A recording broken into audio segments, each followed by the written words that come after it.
जय हिंद साथियों, स्वागत है आपका सेल्फ स्टडी क्लासेस पे सुमित जैन यूट्यूब चैनल में।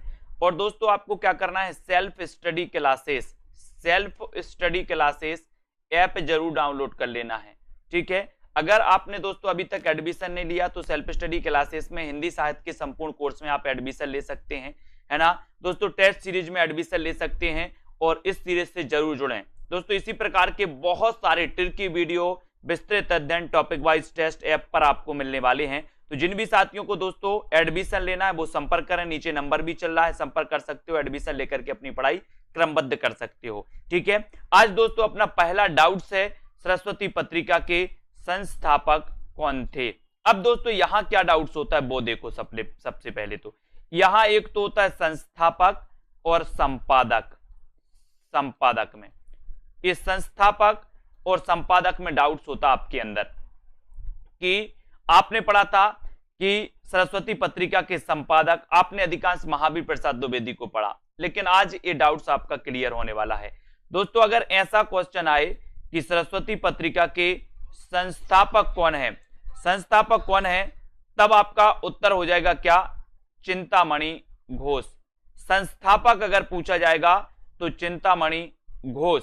अगर आपसे पूछा जाए कि सरस्वती पत्रिका के प्रथम संपादक कौन थे, तो प्रथम संपादक में आपका उत्तर हो जाएगा श्याम सुंदर दास। ये प्रथम संपादक थे। क्या थे? संपादक। और फिर अगर आपसे पूछा जाए कि दोस्तों सरस्वती पत्रिका के जो संपादक थे वो कौन थे, अगर ये ऑप्शन में आपके नहीं आ रहा है और महावीर प्रसाद द्विवेदी आपका दिया है तो आप महावीर प्रसाद द्विवेदी लगाओगे। ठीक है, लेकिन ऐसा क्वेश्चन आता है कि महावीर प्रसाद द्विवेदी सरस्वती पत्रिका के संपादक कब बने, तो कब बने, 1903 में ये बने थे, है ना। प्रथम संपादक कौन थे, श्याम सुंदर दास।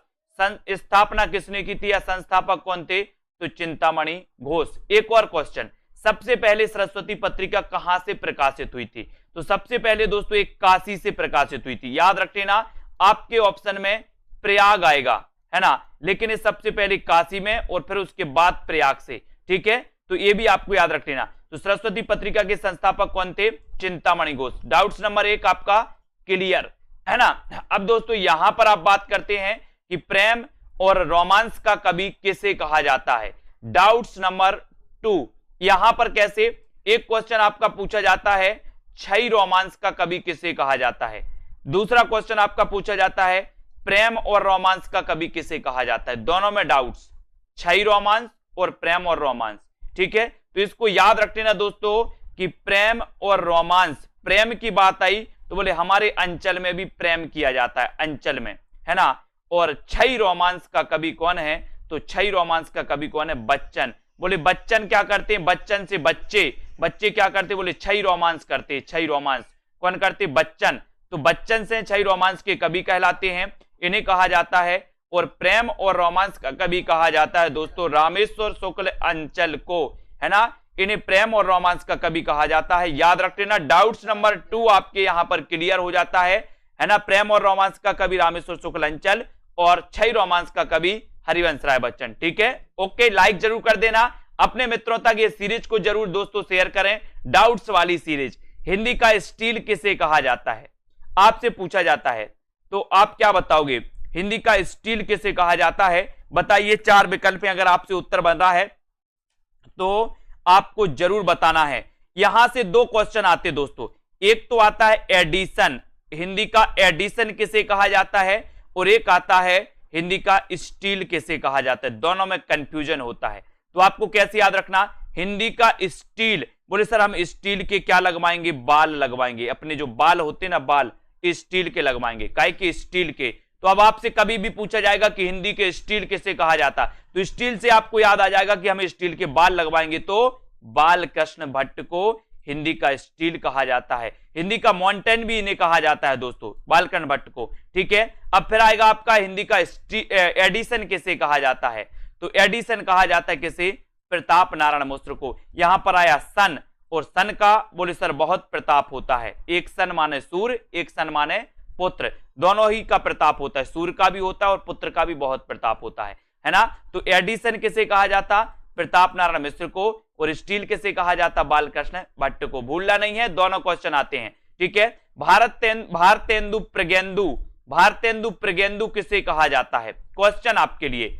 अब यहां पर डाउट्स कैसा बनता है, यहां पर दोस्तों भारतेंदु आ जाता है, भारतेंदु, तो लोग क्या लगा देते हैं? भारतेंदु लगा देते हैं, आओ देखा ना ताओ, और लगा दिया भारतेंदु। नहीं लगाना। भारतेंदु प्रगेंदु कहा जाता है दोस्तों नाथूराम शर्मा शंकर को, है ना। ये डाउट्स आपको दूर करना है। भारतेंदु प्रगेंदु कहा जाता है किसे? नाथूराम शर्मा शंकर को। ये कुछ लोग लगा देते हैं भारतेंदु, जिन्होंने नहीं पढ़ा। अब आपने पढ़ लिया तो लगाना नहीं है।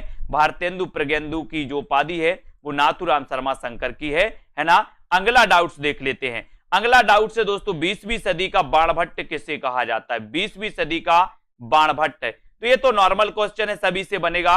20वीं सदी का बाणभट्ट किसे कहा जाता है? तो आपको पता है दोस्तों वो किसे कहा जाता है? हजारी प्रसाद द्विवेदी को। नॉर्मल क्वेश्चन रखा गया आपके लिए, ठीक है। तो 20वीं सदी का बाणभट्ट आपसे पूछा जाएगा तो हजारी प्रसाद द्विवेदी। आपको पता है दोस्तों हजारी प्रसाद द्विवेदी की हिंदी साहित्य का आदिकाल, हिंदी साहित्य का उद्भव और विकास, है ना, हिंदी साहित्य की भूमिका, इन्होंने ये 3 बहुत ही श्रेष्ठ ग्रंथ लिखे। कबीर नामक दोस्तों इन्होंने ग्रंथ भी लिखा, एक रचना की इन्होंने कबीर नामक, है ना।